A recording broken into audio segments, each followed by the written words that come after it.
Okay, well, I'm going to begin this great event. First of all, I want to welcome everybody to this webinar, the goal of which is for all of us to learn more about our Chancellor's research.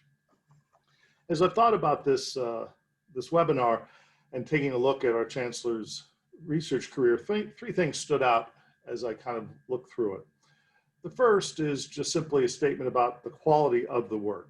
It's award-winning on many fronts. Obviously, there's a huge amount of the work, but importantly, the outlets in which it's appeared have always been premier. And so that's obviously an indicator. And finally, his work is highly cited and influential. I mean, I think most graduate students in political science, for example, will have read early on some of Daniel's work. The second thing that's important about this career is the breadth of the work. That is that, yes, most of the articles are published in political science and economics, but in fact, he's published important works in linguistics, sociology, psychology, computer science, and even applied math. The final aspect of his scholarly career is his fusing of his research with his teaching that has led, in fact, to many awards in the classroom. It's so important to make sure that we bring our scholarly insights into the classroom, and he's done that in important ways. You know, as you look through the career, you see that big questions have always defined his work, whether it's about democratic governance or the working of political institutions. It's also been highly collaborative and using multiple perspectives as he's pursued those collaborations, so that he relies on insights from the humanities or the social sciences, obviously, and the sciences as well. The other thing that I would say is the core commitment to evidence and a broad definition of evidence, and his core commitment to theory. These are the hallmarks of his work. I think undergirding all of this is just simply who he is and his unending commitment to excellence. And I have to say that we are indeed fortunate that he's bringing this commitment to excellence to Vanderbilt as both our chancellor and also as a faculty colleague. Today, however, this is a conversation about him as a faculty member. In fact, we're not going to have any questions about COVID, the spring semester, or the other 500 things that are on his plate right now. To facilitate this collaboration, this conversation and collaboration, I suppose, we're fortunate to have 4 distinguished ANS faculty to ask him some questions. Larry Bartels, Eunji Kim, Jennifer Larson, and Lesley Turner. And I really appreciate all of them being part of this, and I know that Chancellor Diermeier does as well. Dare I say that this hour will be fun and wide-ranging. And with that in mind, I'm going to turn things over to Professor Daniel Diermeier. Well, thank you, Dean Geer. This was a most wonderful introduction, and I'm just so pleased to be part of this. I love this idea to talk a little bit, you know, kind of faculty to faculty members, and not always being focused only on the kind of the administrative and leadership challenges of the day. As much fun as there may be, but it's great to just spend some time to talk about research. And so thank you for the invitation, and I very much look forward to the discussion. I'm also particularly pleased because this is really my opportunity to kind of, you know, I guess formally join the faculty of Arts and Sciences, and I'm delighted to be a faculty member of the Department of Political Science, and you know, so just connecting with colleagues in a different way is a great pleasure. So here's a 30-second background on my kind of intellectual trajectory. So some of you know, but I was the first in my family to go to college, actually the first to graduate from high school. And I was the kind of kid in high school that was interested in everything. So I couldn't decide for many times whether I wanted to study physics or Latin or history, or there was all sorts of interests that I had.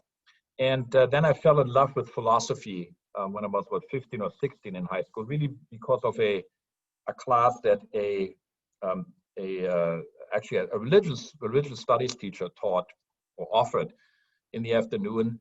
Was totally fascinated by it. There was a survey at the I think it must have been, you know, my junior year or something like that, when people asked what, you know, like a sociology practice project, what do you want, what's your career goal? And my career goal was, I want to be a philosophy professor. So that's like saying, you know, I want to be an NFL quarterback, given the likelihood of that. So it was a dream. And as things go, I started studying philosophy in Munich. First, it kind of, you know, classic German philosophy, Kant, Hegel, Heidegger, and so forth. But then had I can only describe it as a conversion experience in my first year at the university when I fell in love with Wittgenstein's work, became an analytic philosopher, went on a pilgrimage to Austria, no other way to describe it, where I hitchhiked down into the Austrian countryside to visit every place where Wittgenstein had ever lived, and found actually his chamber where he was an elementary school teacher, the cat that he prepared when he was in school. It was just a wonderful thing. Loved all about it. Then was lucky enough to get a fellowship to go to the United States by the German government. Spend a year as a PhD student at the philosophy department at USC, which was a great department at the time, and decided after about 3/4 into the year that I did not want to be a philosophy professor. So at the moment when every obstacle was removed, I decided this is not for me. And you can ask me why later. I dropped out, but the analytical training that I had done, I had particularly been interested in logic and philosophical logic and things like that, philosophy of science. That later then led me to, after I had returned back to Germany, I still had some time, was in Los Angeles and audited a class at Caltech. And Caltech was a famous department in the very small, very specialized areas of formal political theory. Heard for the first time about things like Arrow's theorem, which is a fundamental result in understanding kind of democratic or more general social choice processes, and absolutely loved it. Went back to Germany, decided where can I learn this stuff? And I actually had talked to a faculty member at Caltech, and he said, you got to go to Rochester. I'd never heard of Rochester in my life before, didn't know where it was, thought it was right next to New York City, which turned out to be a big mistake. And so at any rate, I was lucky enough to be accepted there. I got my PhD there. Rochester Political Science Department was a very unique place, very much dedicated towards a kind of analytical approach, quantitative approach to political science. Then my first job was at the Graduate School of Business at Stanford, where I went because they had some of the best research group in my area. And then I started, continued to work on that. As John said, I've done many, I continued to do a lot of work in my original area, which was really fundamentally to apply game theoretic models to political institutions. So I started studying legislatures, coalitions, Congress, elections, and so forth. But then very quickly, my interest broadened, I guess, recovering my roots from high school. So I got interested in psychology. I had a couple of papers there, linguistics, as John said, even operations research, economics, of course, applied math. I had a couple of papers in physics, journals, all trying to understand really different ways of using different methodologies to think about social science questions. That later on matured into a pretty extensive research area in understanding questions of like public perception of companies, crisis management, reputation management, and then also the area of understanding how NGOs and companies interact. That became an important part of my second world, so to speak, my business school life. But I continued to do a lot of work in the political science arena. Later on, also did a lot of empirical work. Did some very complicated statistical models, structural estimation models, which were difficult to use and difficult to write.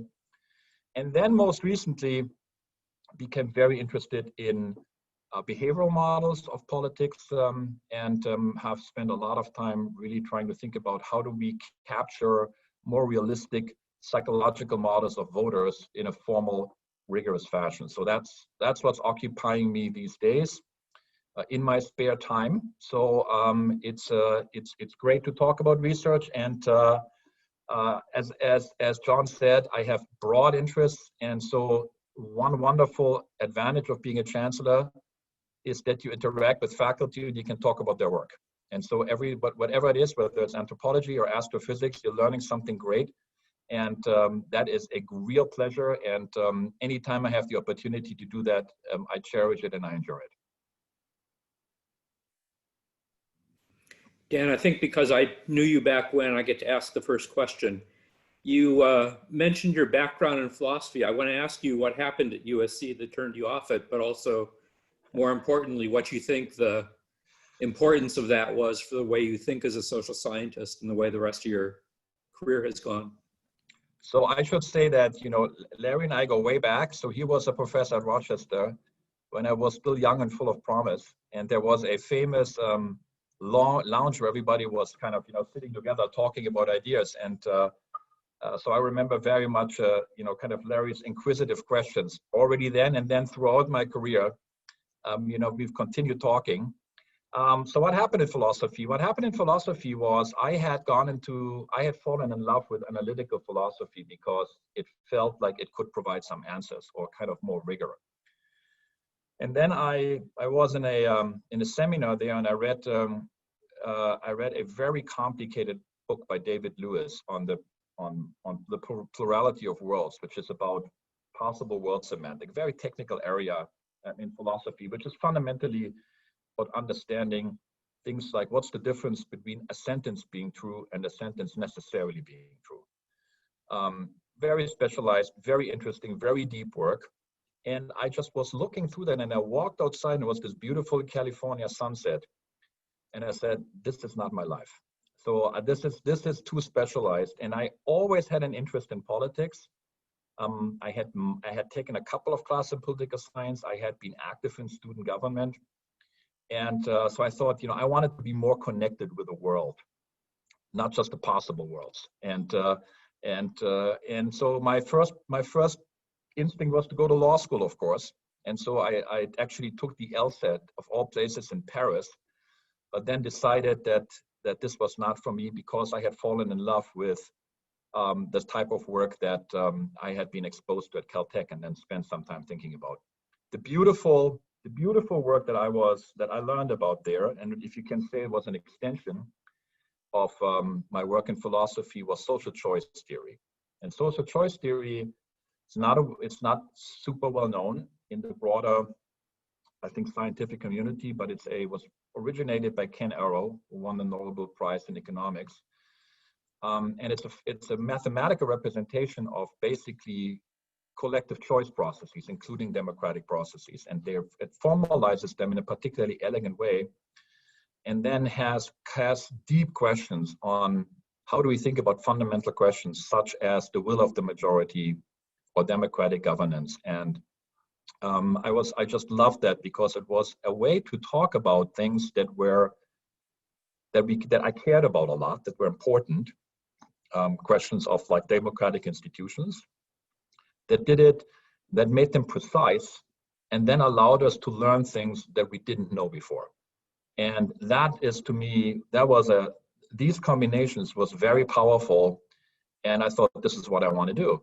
And so that's why I went to Rochester, because that was the hallmark, or the center of this type of work. But then people very quickly, my wonderful supervisor, David Austin Smith, on the very first day when I was a graduate student, said, you don't want to work in social choice theory. All the important problems have been solved. Don't do that. So I kissed that goodbye, and then I learned game theory and applied that to my work, and it was wonderful advice, very candid advice on day one, and my beautiful dream of doing this for the rest of my life kind of evaporated. But the type of work that I engaged with then was wonderful, and it was a great, terrific education. Really dedicated professors working with graduate students, really pushing them hard, always asking themselves, what do we learn from that? What's the insight? Don't just fill boxes, ask yourself fundamental questions. So I think it really taught me what kind of PhD education can be like, and I experienced it, and I'm extremely grateful to everyone who was on the faculty there in Rochester over the years, who just kind of created a tremendous trajectory of wonderful graduates over the decades. Thank you, Daniel. That's quite the trajectory that led you to, in part, working on formal theory. So I want to pick it up there. As someone who works on formal theory, how do you think about the role of theory in the social sciences? Does it police intuitions? Does it help us generate hypotheses for empirical research? And what do you see as the ideal interaction between scholars that specialize heavily in theory and scholars that specialize more heavily in empirical research? So I think what you have is you have, tremendous heterogeneity across I'm just going to focus on the social sciences for now, in terms of like the role of theory. And by that really, I mean kind of theory you write down with equations, some kind of form of mathematical representation. In economics, of course, it has been the dominating paradigm to have rational choice-based models, whether that's in price theory or more recently in game theory. In sociology, there are fields where that is an important component, but it's not dominant. And there hasn't really, I don't think it has really gelled into kind of, very clearly defined paradigms. But in political science, you have two dominant paradigms. So it's not one, but two. One is a rational choice theory, which is fundamentally similar to the methodologies that have been used in economics, but now applied to political actors. And then there is a competing paradigm of which, Larry is one of the most distinguished representatives and leaders, which is really to understand particular voting behavior and public opinion by understanding the behavioral processes, the psychological processes that drive that, and how that has a consequence for public opinion and elections. So you had this kind of very interesting competition between the two. And what I always loved about, and what I thought that formal theory was really useful for, is that one, it forces you to be precise. So it forces you to write down exactly what it is that you believe. And it forces you to make choices. So it imposes discipline on you. And everybody who works in this area or related areas, that it's not necessary, there's a taste that you have to develop. So it's not about the most complicated and more difficult model, but what is the right question and how can I capture that question in a simpler way as possible, that I capture exactly what I want to capture and leave the other things out without the thing being too specific. So there are kind of competing criteria or constraints that you have to satisfy. So that's the first component. The second component is once you have that, it allows you to make connections. So I think a big advantage of working in an area where mathematical theory is part of the repertoire is that you are not lost in having this observation and that observation and the other observation. I think that's sometimes, for example, in problem in areas that are heavily psychologically influenced, psychology itself, but also political psychology, that we know very much about a specific domain, but we don't really know how it connects with others. So the idea to really think about connections and connect it to important big questions is enhanced by having theory available. And then the last two things I think very helpful in this case also is it helps generate predictions, because what a good model does, it wants to capture what we know already. It wants to explain something, but then you want to derive something that we didn't know. And then you want to test it, and you want to see whether you can actually find that, in the real world. The ability to derive new hypothesis is an important criterion for a good model. And then I think specific to the social sciences, which is not important in the physical sciences or mathematical sciences per se, are normative questions. So it allows you to take particular normative criteria, such as the question of, how do we think about something like rights, or how do we think about questions of justice, and make them precise, so that there is a real clarity of what is it that we're talking about. The formal models are really wonderful at that. And that's what I think that's what I always loved in philosophy already. So I think if there's a theme other than that I have, too many interests, so I get scattered all over different fields, that's theme one. The other theme is take things that are important and vague and make them precise. I think that's an important theme. And very often, a lot of my work has been where I've kind of introduced new math methods in particular areas that hadn't been used before, driven by the desire to make something precise that had been vague before. And I've had the kind of a questionable pleasure sometimes of writing a paper that was ignored for 10 years and then people connected with it, which is an interesting experience per se. But I've always been interested in that. How do we make things precise, that are important, but that people haven't thought about in a kind of rigorous fashion before? Thanks, John. So speaking of themes, one of the themes that pop up from your research agenda is democratic governance. So in your view, what are some fundamental problems of democratic governance that social science research can illuminate? Oh boy, how do we begin on that one? That's like, that's the rest of the time, but I'll just highlight a couple. So my early work was really interested in legislative processes. So basically, if you think about, I always think about there are two fundamental democratic processes. There's one, elected representatives get together and pass laws, and how does that work? And then the second one is, how do we elect them in the first place? How do we elect them? How do we control them? So that's the kind of the legislative side and the electoral side. Those are, of course, there are other pieces to that, but those to me are the fundamental aspects. And I always think about, presidents as playing, or the executive playing an important, really as being part of the legislative process, broadly construed. So I have not done work in judicial politics, for example, even though that's an active area. So the important question there in the legislative side was always to understand how do different political systems work? What's the difference? What's the exact difference between a parliamentary and a presidential system? And which one performs better, if you will?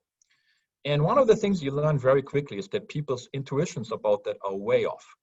They're just like, they're fundamental misconstrued. And once you look a little bit into that, you find very interesting relationships. And then you can understand the world in a different way.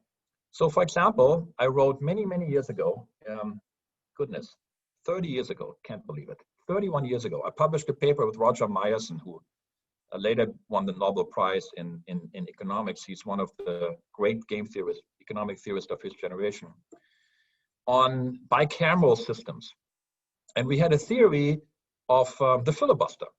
So if you look at the United States legislative system, it's characterized, or traditionally has been characterized, by these very odd things. Powerful committees that can block legislation, filibuster rules, all fundamentally anti-democratic or anti-majoritarian features. That is not common in other legislatures. So where did that come from? And we had this theory that it was a consequence of having a bicameral system and a bargaining structure, basically between two chambers, where it's worthwhile, in order to be more successful in bargaining with the other chamber, to set up internal hurdles. And we had a whole beautiful model that explained that and would predict why we get like a filibuster structure. Now, one of the things that follows from that model is that once, which we didn't highlight at the time because it wasn't so relevant, but as partisanship goes up, filibuster rules filibuster rules will become dismantled, and legislative committees will become weakened. That's exactly what we see. We didn't know about that, but it follows out from it. It's completely non-obvious why this would be true at first. And so that's, I think it helps you to understand institutions in a deep way and looking how they change over time and also how they vary across different countries. And then the last thing I'm going to say, and I'm very interested in this right now, is to ask ourselves about questions of democratic governance on the electoral side. And I had started out with building models where voters were fundamentally rational. And so they were, deciding between issues and candidates, and I don't believe that anymore. I've spent a lot of time thinking about this, and my new work is really much more focused on voters that are not engaged, that don't know much, that vote based on emotions, or as Larry would say, vote how they feel. And I want to know what's the consequence for democratic governance of that. And at first you would say, boy, that's bad, that's terrible. But when you put them into models, you can see that even if voters use these type of very basic feedback mechanisms that are much more emotionally or based on affect, as long as the institutions are set up in the right way. So for example, there's entry that candidates can enter, or that there is some collection between what politicians do and how voters feel about this, that democratic governance mechanisms work quite well.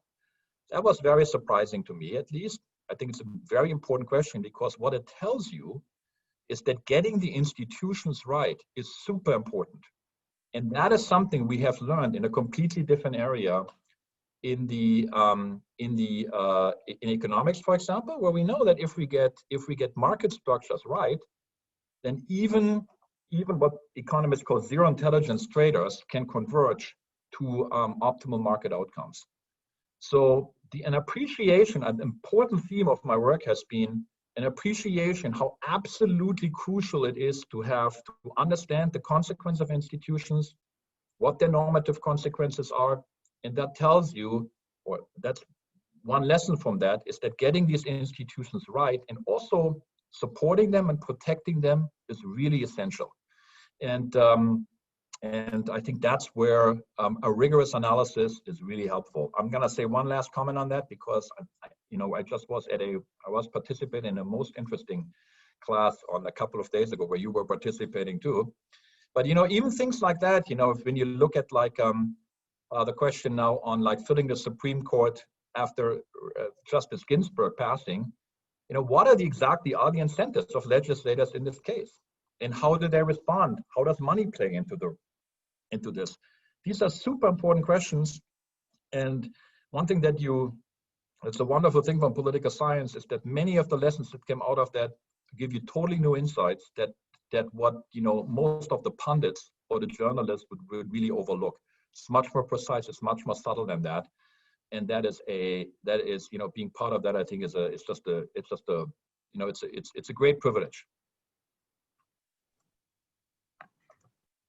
Thank you so much for taking this time to talk about your research. So as you've mentioned, your research often considers models that deviate from a purely rational agent framework and incorporate insights from social psychology.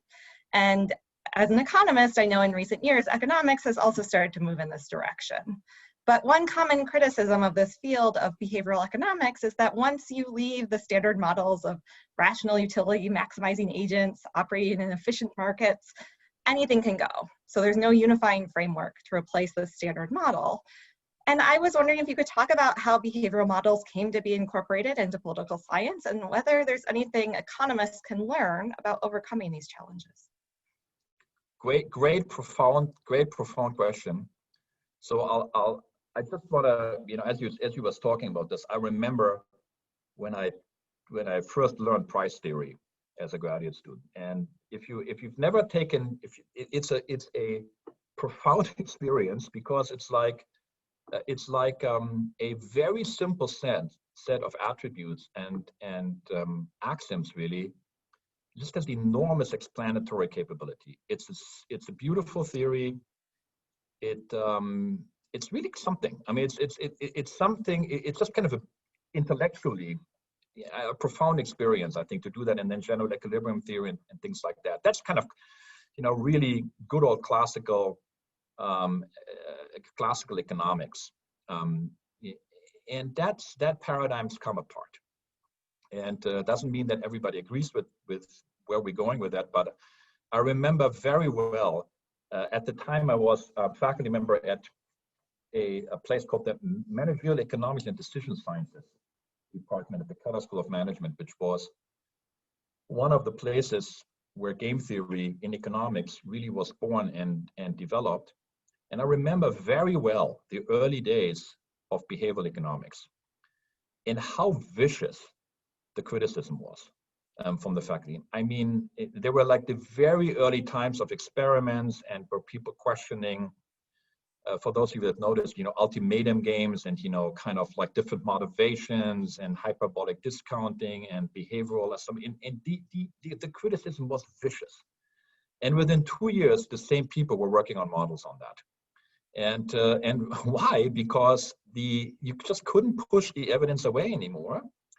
And then it became an interesting question. That's, how do you conceptualize it? And there were many, many different ways, originally, connections with evolutionary game theory and, various forms of like learning in games. But as you say correctly, there's no consensus on that. It's no consensus. It's basically the theoretical unity and simplicity and beauty of economic theory is gone. It has broken now in many different sub areas with no particular paradigm in place. And I think you have a real crisis economic theory at this point. When you look at economics right now, I think the most influential work, and that breaks my heart because I've done work in economic theory too. Maybe it doesn't break my heart, but it's just something to ponder. Is an empirical models and very careful attention to identification and causal models and so forth. But the pendulum has really shifted towards empirical work. And I think those two things go hand in hand because there is no more unifying paradigm. The irony is in political science, I think it's much more likely that we could find such a paradigm precisely because we have this long tradition of behavioralism, which goes back to the 40s, late 40s, early 50s, really, Columbia School, then the Michigan School, with decades of detailed studies about how voters make decisions and how public opinion is formed, but no mathematical models there at all. I mean, hardly anything.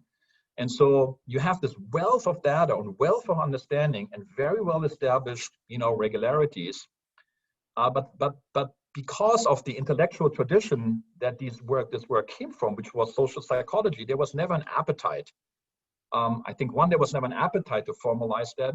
And secondly, because of this Cold War between game theory and rational choice theory, there's you couldn't do that. Your methodological commitments were quite different. So my hope for political economy and political science is actually that we can connect these two areas and that it's more likely to have a behavioral model of voters that is satisfactory and helps us understand what's going on than there is to have a behavioral models of traders or firms or of customers. That would be my sense. Thank you. I want to take you back to Rochester. You talked a little bit about the distinctive intellectual atmosphere there, and one aspect of it was that it was a department that was unusual at the time for being kind of all in on a particular perspective about how to do political science. And I'm interested in how you think about that, how it affected you at the time, and how you think about it in retrospect as somebody who wants to be a generalist, how you make the connections between different perspectives in a field and how the field advances from that. Yeah, so the reason I'm smiling because I have all these memories coming back as it's Larry asking that question, but Rochester was they were radicals. I mean, there's no other way to describe that. It was set up by Bill Riker. Bill was a very unique human being, very creative, funny, totally uncompromising. He had these weird ties that he would wear every day. And one of the things that when he passed away, his son gave a tie to every one of his students. So I still have a Riker tie in my closet. It's my little memento of Bill.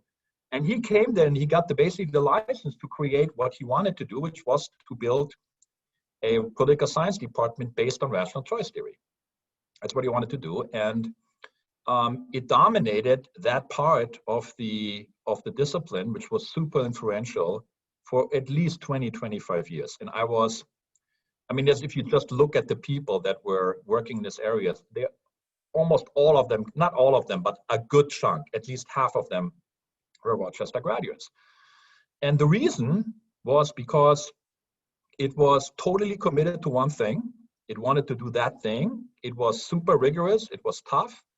And it was willing to take students in that didn't really, fit the typical model, because I certainly didn't. I didn't really know much about political science at all, but I had, some tools available that they took a chance on me. So totally committed. And then there was another piece. They were never looking over their shoulder. So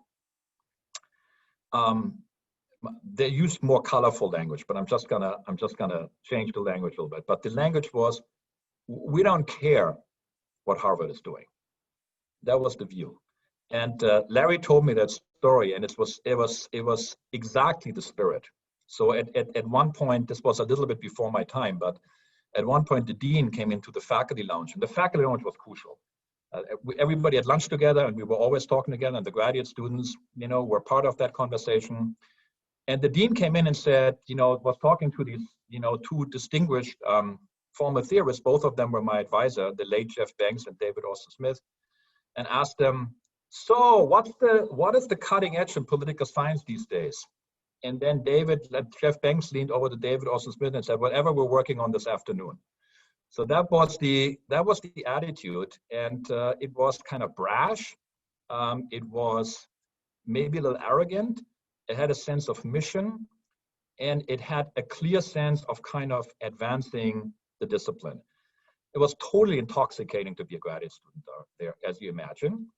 And you come out there and you're kind of a true believer, and kind of a radical. And so was I. That was the only thing that matters. And oh my God, we know how it all works, and you go out there.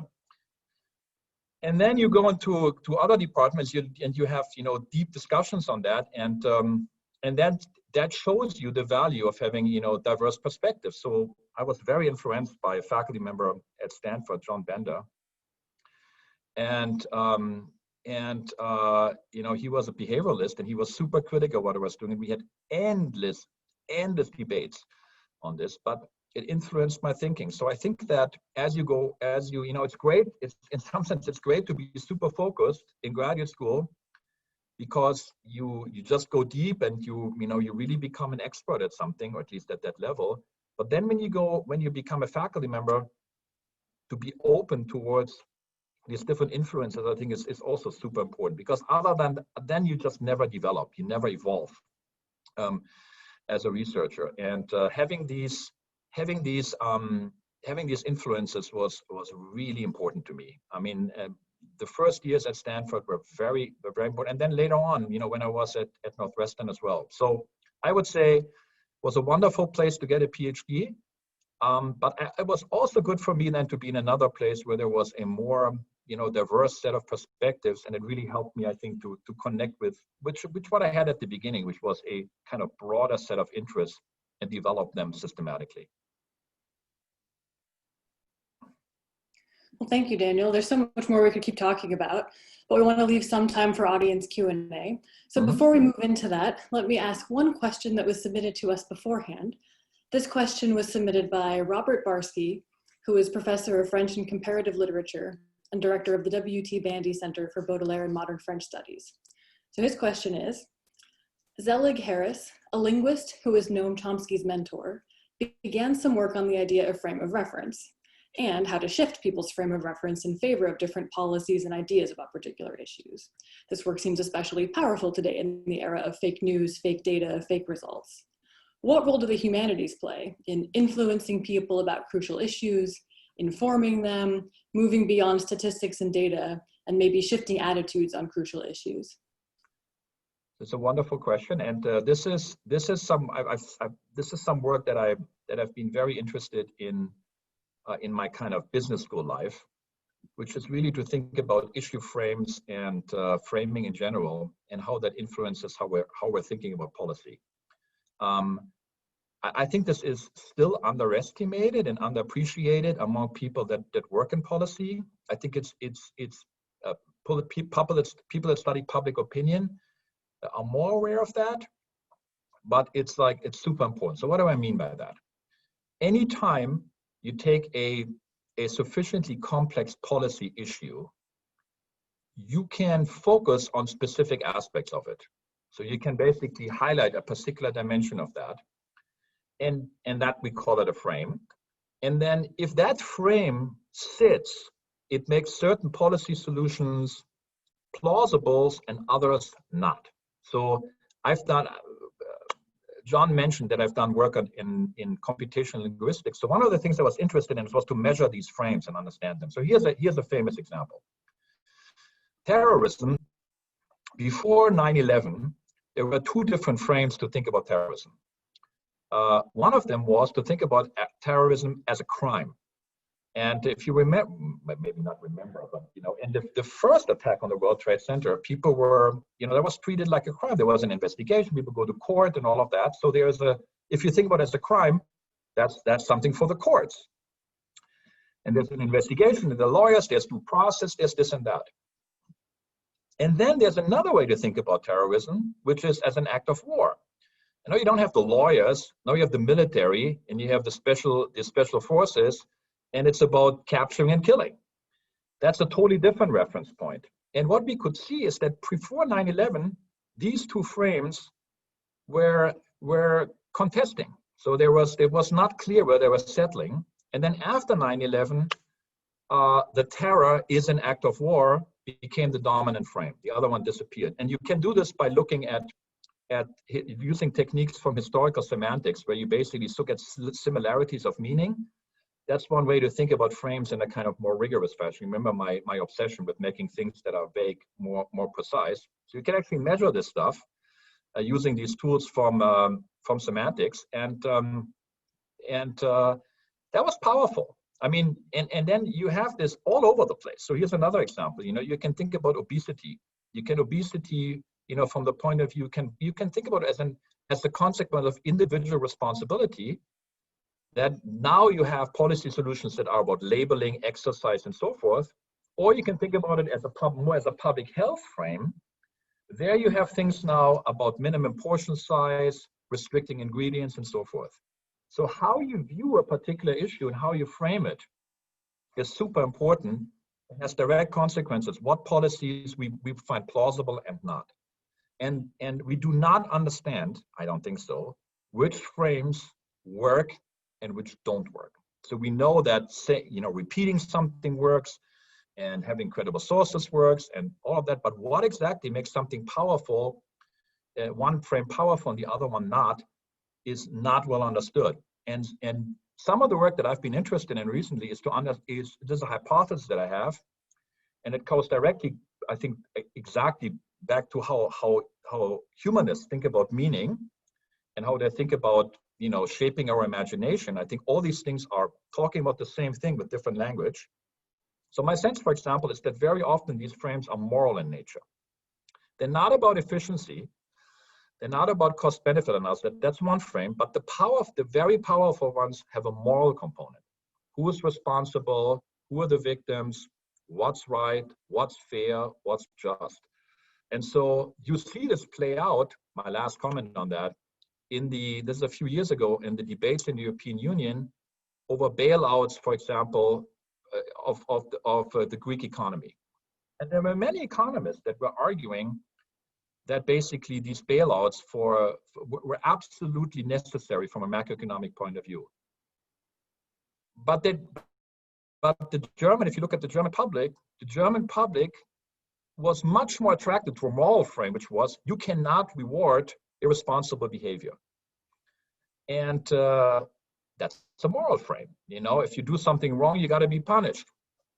And that frame won, for sure. If you think about the debate over Brexit, I think it's another one where frames are really important, and even cultural frames are important. So the idea of the island nations, and the history of Britain, all of that is arguably just as powerful or even more powerful than frames that have to do with economic prosperity or integration with the European Union. So what great politicians, of course, understand is that they have to talk about in a way that connects with the history and the sense of self that a particular country or particular region has. And that's what grabs people's imagination. And that very often, that particular way to frame an issue can be much more powerful than arguments that are based on facts and data alone. Thank you for sharing that. So we do have a live question from one of our undergraduate students, from Joseph Kotala. He asks, would you consider a profound understanding of voter behavior dangerous to the democratic system? And I think there are many ways to interpret this question, so I'll leave that up to you. It's a very good question. I think that what you have is, it's a great, interesting question. And in practice, what you have is an ongoing battle, almost like an arms race between different campaigns to understand voters. So because you have to understand voters, practically speaking, to be able to win electoral campaigns. And whether that's the most advanced survey techniques in some sense come out of that.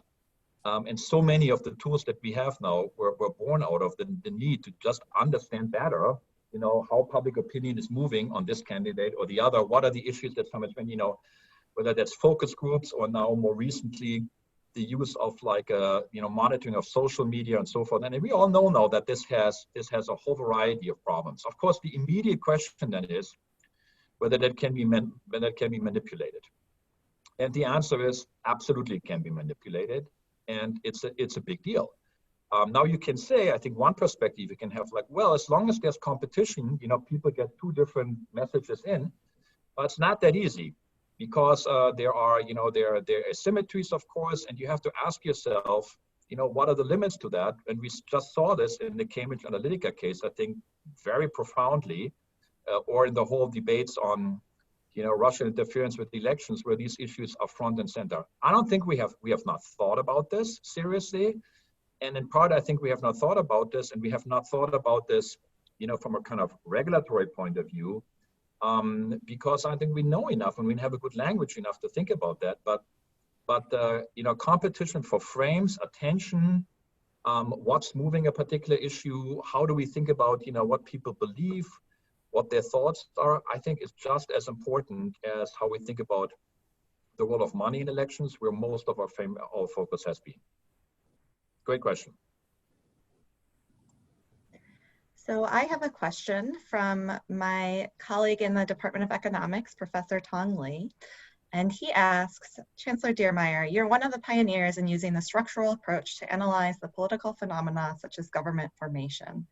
I use the structural approach in analyzing economic phenomena, and I'm currently advising a grad student on using the structural approach to study campaign spending in the US Senate election. Love it. I'm wondering, what's your take on the current state of the structural approach in general and in political science in particular? Okay, so I need to first explain what the structural approach is.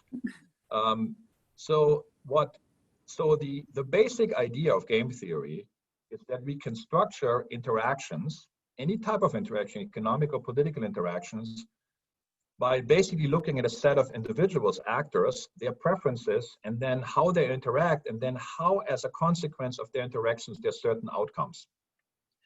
And there are famous examples of that, zero-sum games. Everybody, I think, knows that, or prisoner's dilemmas, but they're very complicated ways to write this down as well. That's what game theory does. Now, structural models is a way of statistical estimation that fundamentally says, okay, let me assume that the world is structured exactly as I've written it down in my game theoretic model, and that the data that I'm observing are generated by this underlying model. That's the idea. This is a super hard thing to do, and I've done it 2 times in my life, and in one case, it took 10 years to write the paper. And so my one practical advice to the graduate student is make sure that the problem is not too hard. It's a beautiful paper. I'm very proud of it. It was on, you were kind enough to mention it was on political careers, but it took forever to write the paper because you have to collect the data.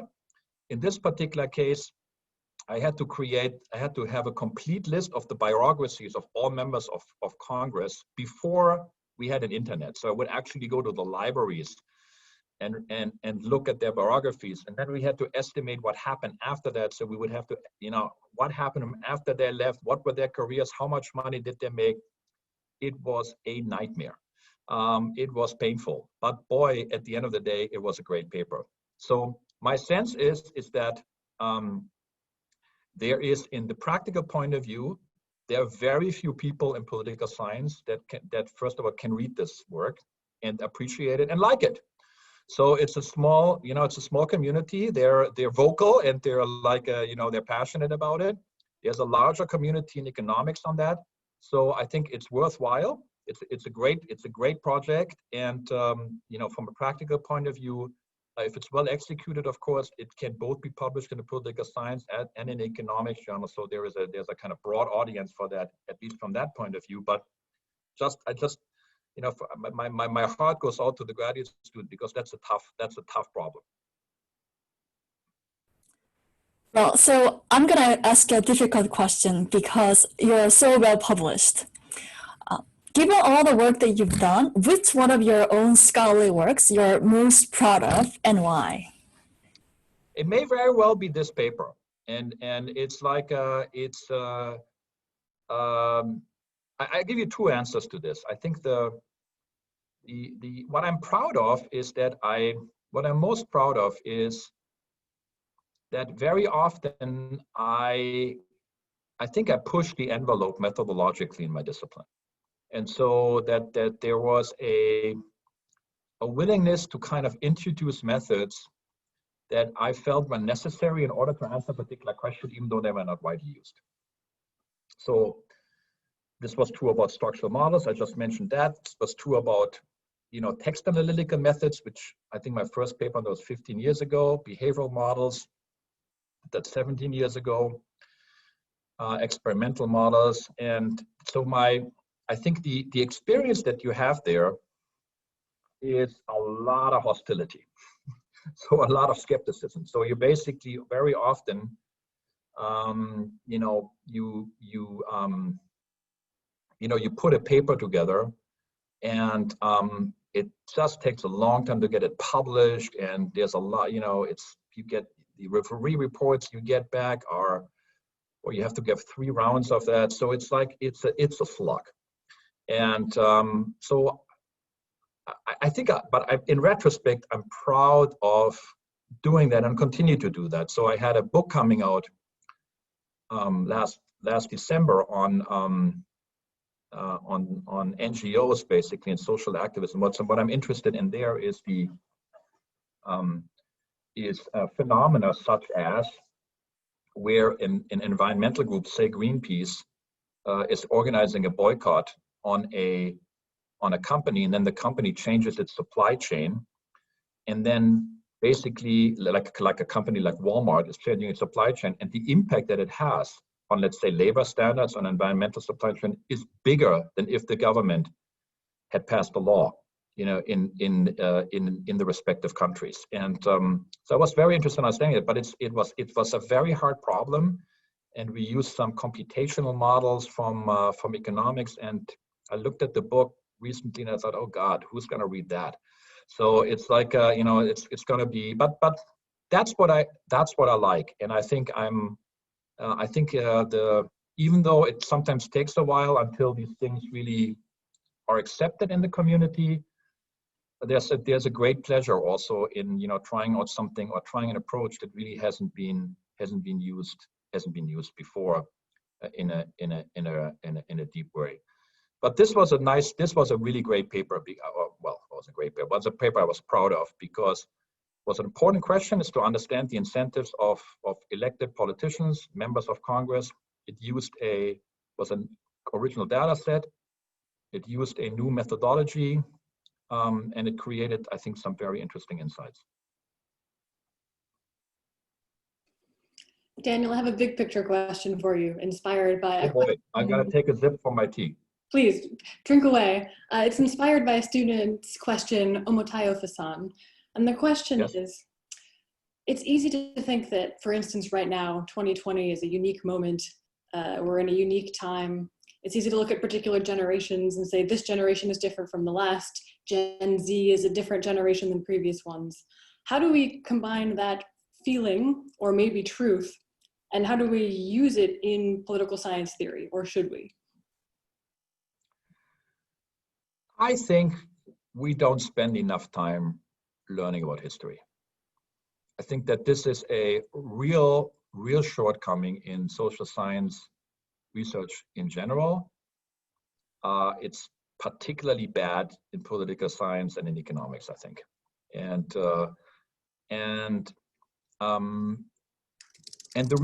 what that does, it creates exactly, I think, that sense, that feeling that now it's different, this is different, and you know, these things are new, and it's all. But I think that this is so important, and I'll just give you one quick example of that. I think that understanding, for example, revolutions or social movements. If you understand it a little bit better, the French Revolution or the 1848 revolution or the revolutions at the beginning of the century, it just would give you a different appreciation of the current moment and what's driving that and what are the ideas and what are the thoughts on that. So I think a broader sense of history, here's another example. People look at this and they're saying, God, we're so partisan.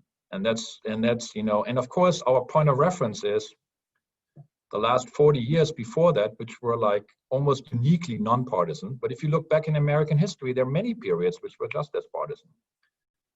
So understanding that and what are the lessons from that, I think it just gives you a different lens on that. And that's really helpful.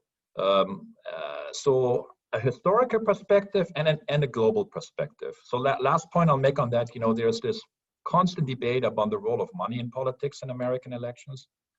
And one of the things that political science have pointed out that there's actually very little money in politics compared to what the returns would be.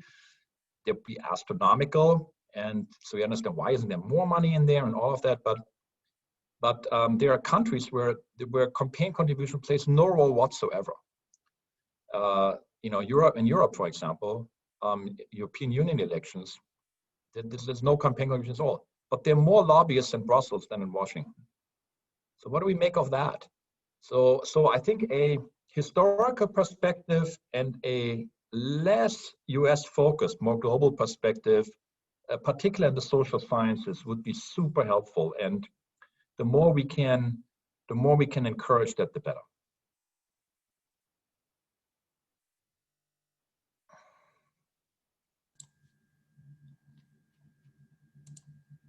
Well, I am back, which means that we are at the end of our time. We've managed to stay on message, and the questions, both from the audience and from panelists, have been really great. Chancellor Diermeier, I want to thank you for making the time and for laying out these great ideas. I know that everybody enjoyed it exactly as you had hoped, and I think this is just wonderful. And I suppose in some ways we should officially and formally welcome you to the College of Arts.